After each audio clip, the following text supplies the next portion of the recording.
Okay, what we're going to do, Julian, tell me. Well, no, this episode we're going to talk about positioning. But I'm going to start out by talking about Wimbledon Yeah, and the fact that Americans, for some reason, yeah, can't say the word Wimbledon. They yeah. say Wimbledon.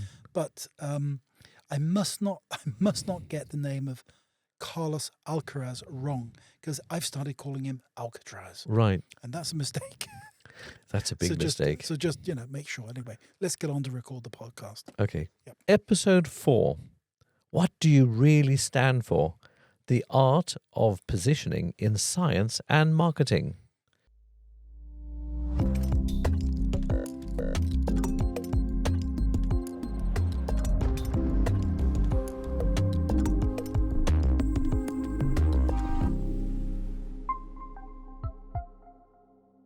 Hello and welcome to this episode of The Art of Marketing Science, the podcast that looks at the sophisticated and sometimes not so sophisticated art of bringing great scientific innovations to life and bringing them to market. I'm Dr. Robert England, here with my co-host and sometime friend, Julian Stubbs. Well, thank you very much, Rob, sometimes friend. Anyway, hello again. And just a note, we're recording this episode just after the Wimbledon tennis finals. Superb final with Sinner and Alcaraz. But I have a question for you, Rob. Why is it that most Americans, even educated ones, get the name wrong? So many of them call it Wimbledon. I was in the US last week and even a TV news host said Wimbledon. Strange and drives me crazy. I can tell that this agitates you, but you probably need to see a doctor. But I'm not that sort of doctor, okay? But I know you had another question for me. Yes, I do. So in this episode, we're going to be talking about what I think is the most difficult thing to do when it comes to marketing and branding. We're going to be talking about the art of positioning. So Rob, what is the first thing you think about when I say the name? And let's take the Swedish car brand Volvo. Give me one word that represents Volvo for you. Well, I have an old Volvo, a classic 444 from 1953. But I think of the word safety. I think they stand for safety. Yep, pretty much. Volvo owns that word safety and the positioning of safety, despite the fact that many car brands are more or less as safe today, although I bet most people have not checked the actual safety records of most cars. That's a topic in itself. Whenever I buy a car, I always check out the Euro NCAP crash test for cars, which is really interesting to see how the various car brands compare. But returning to the topic for today, positioning. So what about, let's say, the airline Ryanair, or for American listeners, the airlines Frontier or Spirit? One word for them. Oh, I certainly have an experience of those airlines. And the word that comes to my mind is low cost or even cheap. Yes, cheap. Exactly. And this tells us a little bit about what this episode is all about. It's all about what people think. Positioning is all about what goes on in our minds and how the best brands in the world have really sorted out their positioning. And obviously, this plays a big role in marketing of science and technology, how we differentiate between different brands and offerings in the life science space, for example. And positioning, as we know, we've talked about it, one of my favorite subjects in branding, because it's incredibly important to do it consciously, to really think about it. If you don't position your company, your customers, or rather your competitors will certainly position you, and usually not to your benefit. And the other very critical aspect of positioning is that it's incredibly difficult to do it because you have to make positioning simple and memorable. And of course, it has to be credible. So it's easy to overlook paying attention to your company's positioning, but actually it's at the very center of your brand. And that's the tricky thing, to be different from everyone else in the world, or at least in the world in which you operate. I've always liked the idea that positioning is all about finding your particular category and then being number one in that category. What are you best at, or what can you own in the world? Yeah, so positioning is quite an art form.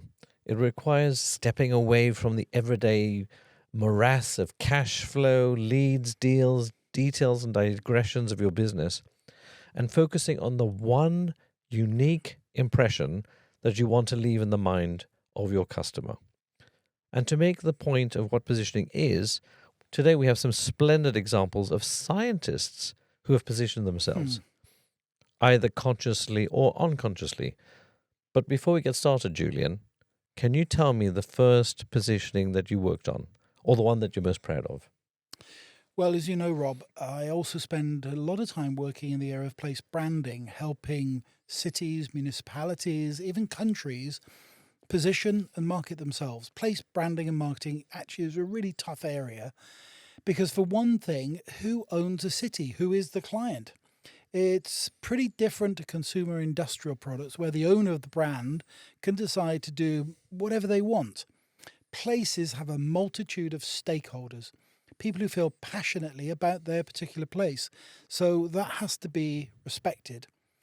Anyway, a number of years back, I was asked to develop the marketing and branding for the great city of Stockholm, where we are today. And after looking at the research and considering all the incredible assets that we have here in Stockholm, a small team of us created the positioning of Stockholm as the capital of Scandinavia, and is still being used today. And the really great thing about that is it totally pissed off the Danes in Copenhagen, the Norwegians in Oslo, because it hit the point. And great positionings do that. They find a truth. Yeah, it's fascinating that you can manage to piss off both the Danes and the Norwegians with one phrase. But back to the positioning. Simple and credible, memorable and personal. It ticks all the boxes. Let's take a look at a couple of brilliant examples of positioning, starting with one of the classics, Apple. When Steve Jobs returned to Apple in 1997, after having been away from the company for several years, the very first thing he did was craft a new positioning for the brand. Now, he knew Apple needed to stand apart from all the other computer companies out there. And that's exactly what the now iconic Think Different campaign achieved. Remember that campaign? It featured powerful black and white images of Einstein, Picasso, Ford, and other iconic, unconventional figures. Interestingly, the ads didn't show a single computer. No, they didn't. They didn't even claim that these people used Apple products. Instead, the message and the idea was simple. These people thought differently. And by association, if you wanted to think differently, you use Apple. It was a bold, confident brand positioning, pure, emotional, and incredibly effective. Indeed. Now let's touch on another classic. We've already mentioned it, Volvo. But it's worth underlining something important about brand positioning. Once you've found the right one, you need to commit to it over the long term and keep investing in it. A lot of people think Volvo's association with safety is a recent thing, but actually it goes right back to the very beginnings of the brand. Throughout the 50s, the 60s, the 1970s, Volvo consistently ran campaigns emphasizing their safety credentials. And one ad that really I've always loved from the 1980s, it featured a Volvo, I think it was a 740, with a full-size bank security truck parked on its roof. And the headline read, "Volvo won't break the bank," and vice versa. Brilliant, memorable, perfectly on-brand positioning. And today, Volvo have taken that same idea, that positioning idea, and brought it bang up to date with their Volvo Save My Life Club, where they feature real people who have had car accidents, and the fact that they were in a Volvo has helped save their lives. Brilliant. So we've been talking about scientists in this series a lot, and positioning is very pertinent to them as well. So let's get on to the scientists that have positioned themselves in exquisitely memorable ways. I'd like to start us off in 1666 and Isaac Newton. Now, I think that everyone can tell us a story about Newton, Julian. Which one springs to your mind? Well, obviously it has to be the story of the apple falling on his head, which made him start to think about why do apples fall downwards and not upwards or sideways, right? Right. Yep. The falling apple story comes immediately to mind. Newton was a scientist in the truest sense. His ability to question everything and anything, to formulate the experiments, to test the questions, and to extend his questioning beyond the earth and expand it to the entire cosmos. Now, that's genius. His thoughts mainly circulated around the universality of gravity. Is gravity the same everywhere? Is the gravity on Earth the same as it is on the moon or the sun? Is Earth's gravity strong enough to hold on to its moon, and the sun's gravity strong enough to hold on to the planets? And paramount to everything, he wanted to formulate a universal law of gravity.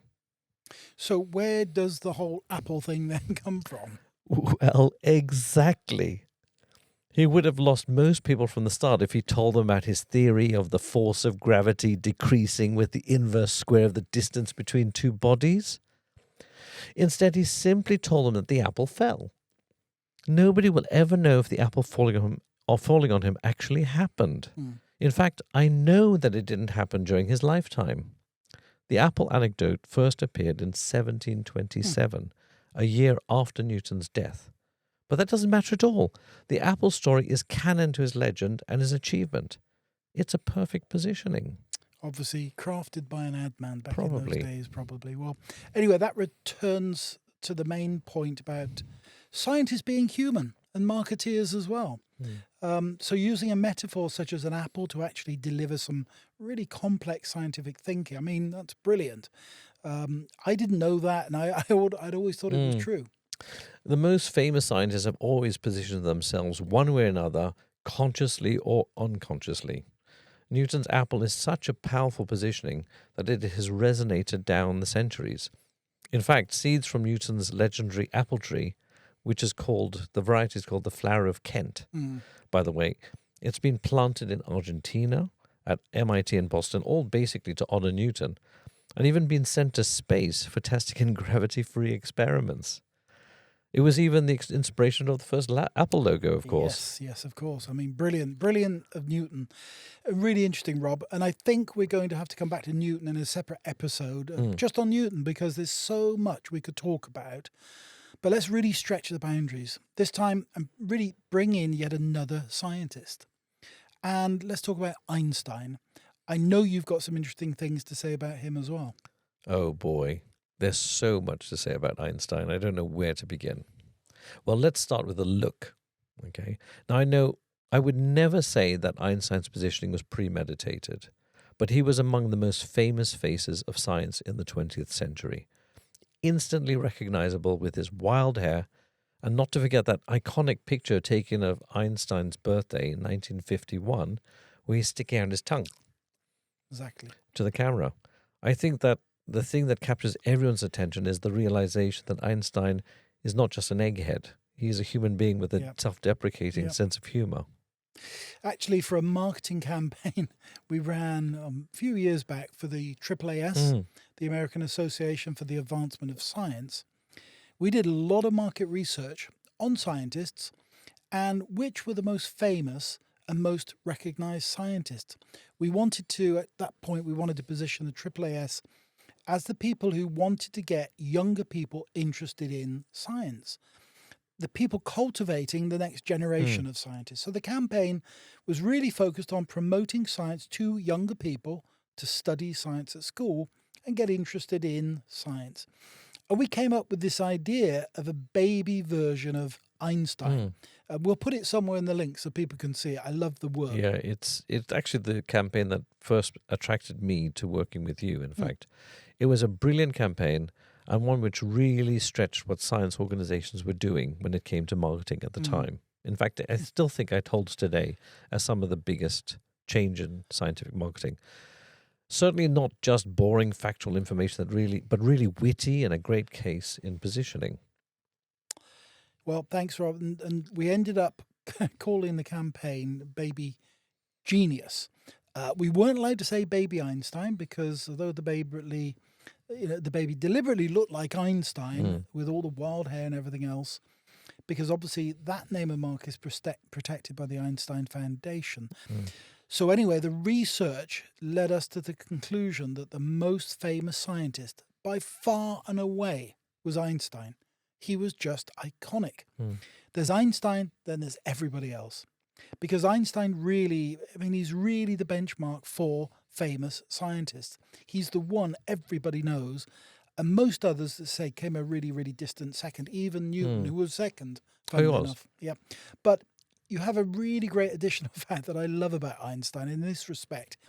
I guess he's a bit like me because Oh, yeah. he was apparently a lousy student at school because he was constantly daydreaming. Yeah, that's another important part of the legend.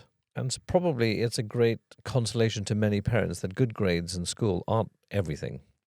And here I'd like to digress to another genius, my favorite genius, David Bowie. Yeah. He left school with only one O level in art. And for our non-British listeners, O levels were the exams at the end of compulsory schooling. But Bowie was self-taught and a voracious reader, so he made up for it. And I'm sure that even you, Julian, got more than one O level. Well, thank you for that compliment. Yes, Rob. If there was a qualification in what we call in Britain skiving off, I'd have had a PhD. I think so.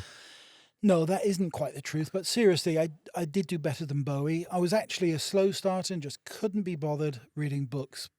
But it was a fact.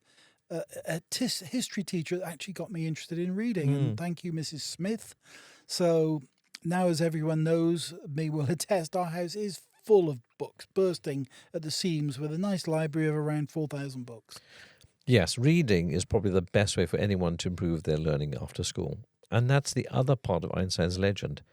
He was reportedly curious, but a mediocre student. And that is total BS. He was top of his class in maths and science, teaching himself geometry by the age of 12, writing his first science paper at 16, and getting his PhD at the age of 26 in 1905.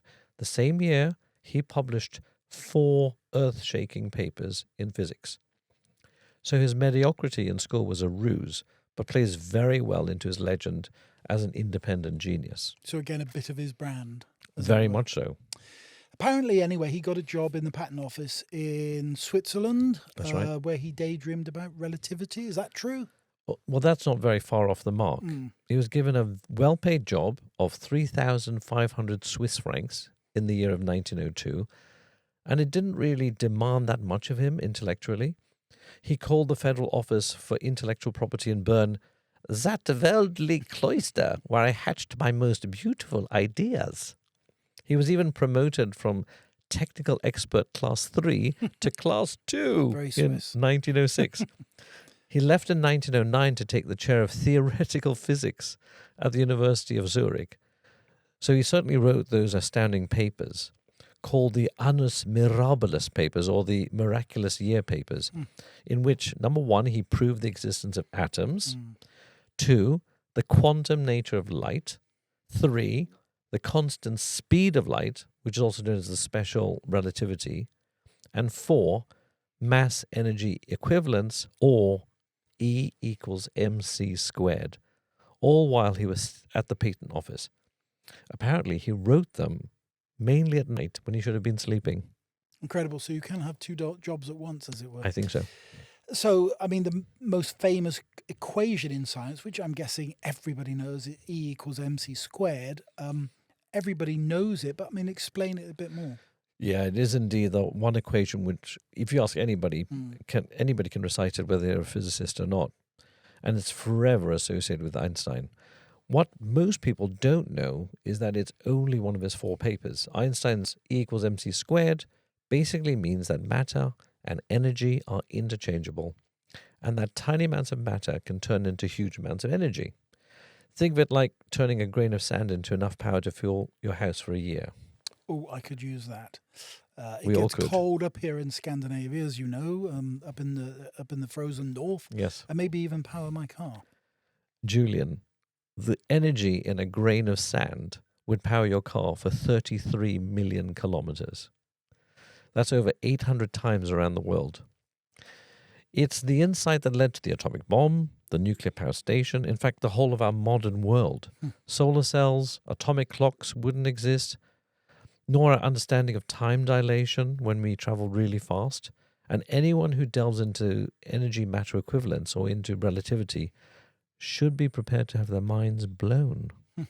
The fact that gravity actually bends space-time, for example, it's a journey worth taking, since you get to grasp what a genius Einstein was.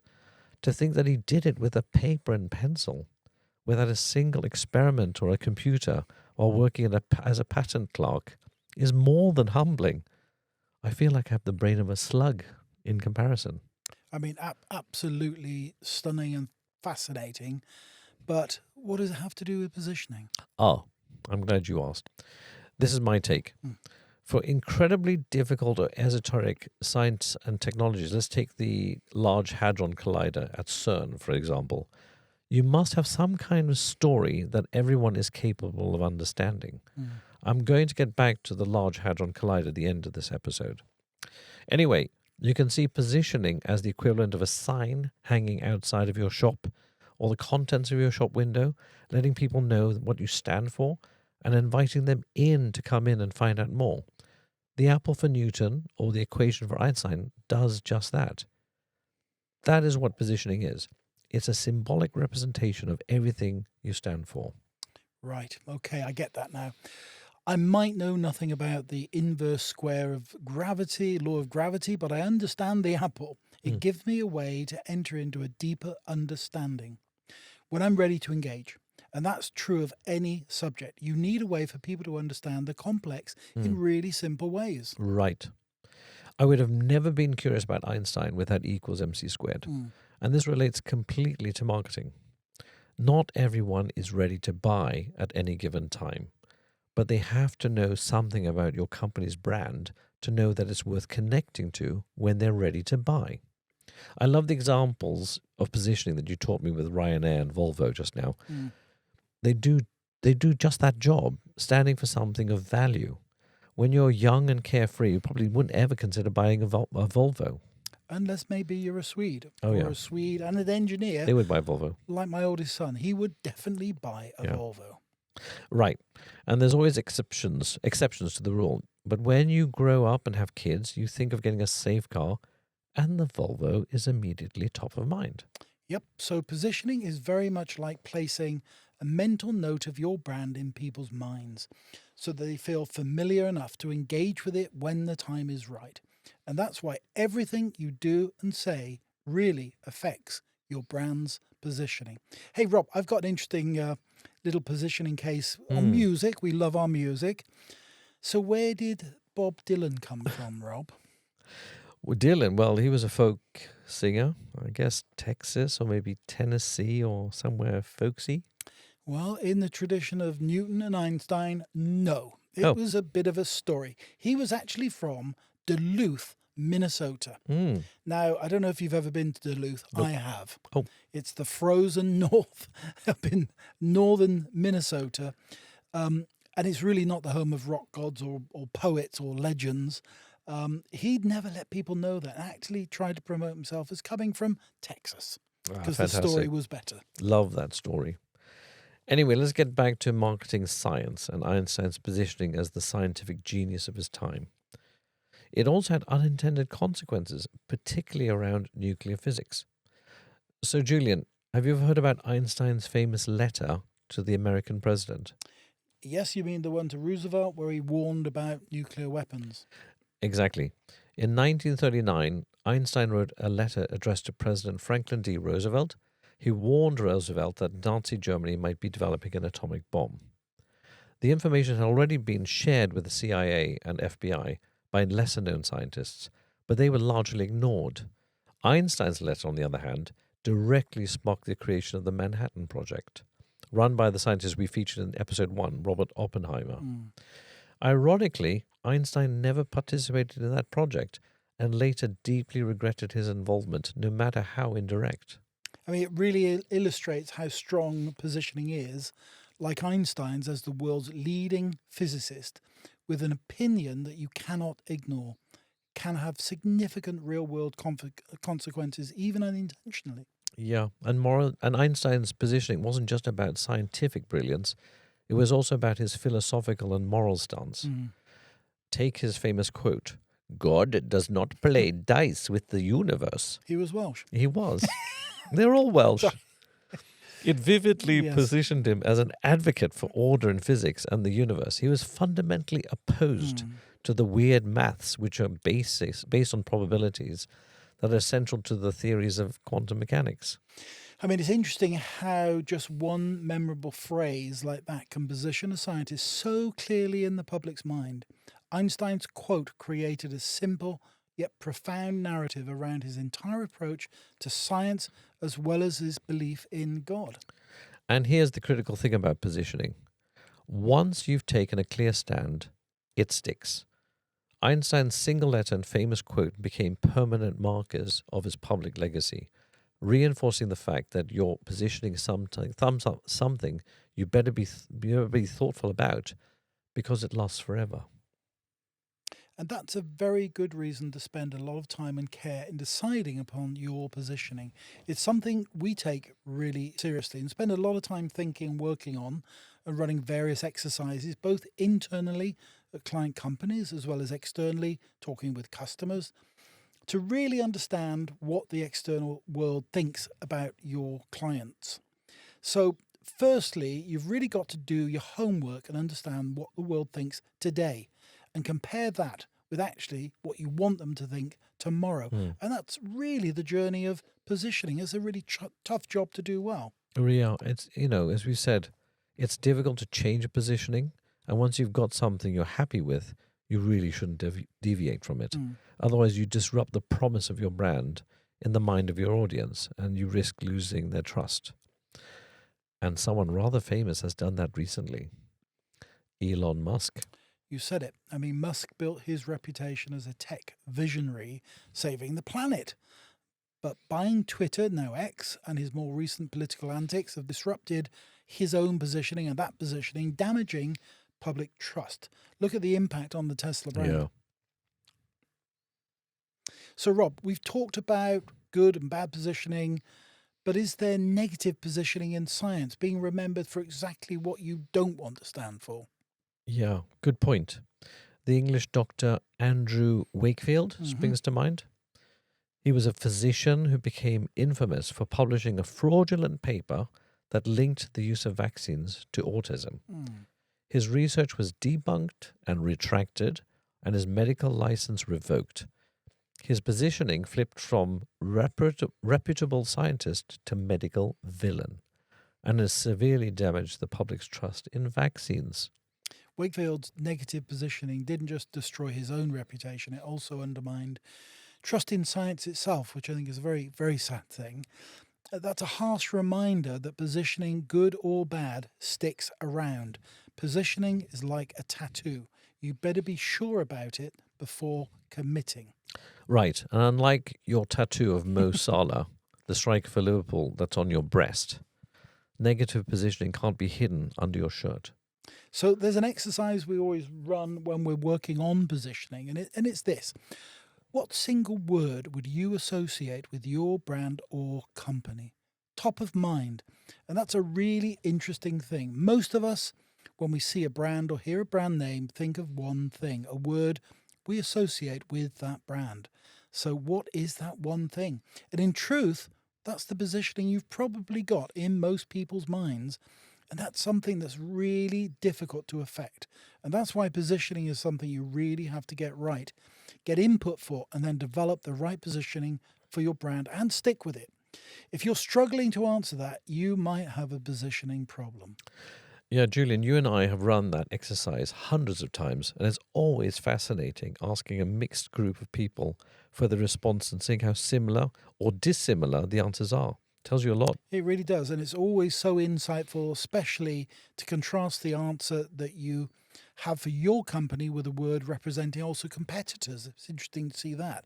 And that leads on nicely to another couple of really important points of what we found over the years. Too many companies are actually too focused on their own competition and wanting to be their competitor. They become a little bit obsessed with it. And the thing with positioning is that it's all about being, I think, the best version of you. And I think it's a mistake a lot of companies make. They feel competition, and so obviously they look at competitors as being some kind of benchmark or something they want to be similar to. But I do think that's a mistake. I think you should be the best form of you. That's the point. The other thing we've seen throughout the years is an awful lot of companies and brands want to be everything to everyone. And I describe this as being like wallpaper. You want to be the fastest, the most innovative, the highest quality. You want to be the most reliable. And you want all these different things in people's heads. And that is really, really difficult, if not impossible to ask, because the fact is positioning is about making choices. You have to decide what you're going to stand for. And as I said, it's very difficult to stand for more than one thing. And many of those different thoughts that you want to put in people's heads are quite often contradictory. And so it really doesn't help your positioning become crisp and clear. It actually makes it fuzzy. So positioning is about making choices, and that's a really important element. Julian, well put. But before we wrap up today, there's one organization that I think desperately needs better positioning. I'm thinking of CERN. CERN, the particle physics lab in Switzerland. I bet most people haven't got much of a clue about what they actually do. Exactly. CERN runs the world's largest particle accelerator beneath Geneva, recreating conditions just after the Big Bang. Yet ask the public and you'll probably get blank stares or, at best, conspiracy theories. Right. And ironically, CERN is responsible for breakthroughs that impacts everybody. I mean, they literally invented the World Wide Web. Tim Berners-Lee worked there in 1989 and created the web, actually, so scientists could share their data more easily. Right. And very few people know that. Most people probably think Google invented the web. CERN's research even helps develop medical technologies like advanced cancer treatments and high-precision imaging. But you never hear about this. So, Rob, why don't we help them? How would you position CERN? How about this? CERN, Secrets of the Universe from a Subatomic Haystack. Well, or how about something provocative like CERN, more than a black hole? There's a truth in that. Magic, Julian. And we're just getting started. CERN needs a positioning that helps people understand and care, just like Newton's apple or Einstein's equation. So CERN, if you're listening, we're ready to help. Absolutely. Just give us a call. We'll even throw in some free particle physics banter. Nicely said the proton to the electron. Yes. So if anyone from CERN really is listening, thank you, and we mean it. Our door is always open. No time-space wormhole required. Anyway, thank you for joining us, everyone. Remember to position yourself clearly, memorably, and authentically before someone else does it for you. And remember, always enjoy your science. And enjoy your marketing. Goodbye. Goodbye. Done. Nice. I need a drink. Yeah, let's go for a cocktail. Lucky we're not doing two, actually. I mean, that would have been too much of a day. It's exhausting. With that meeting before. The Art of Marketing Science is produced by UpThereEverywhere.com. The next edition will be with you shortly.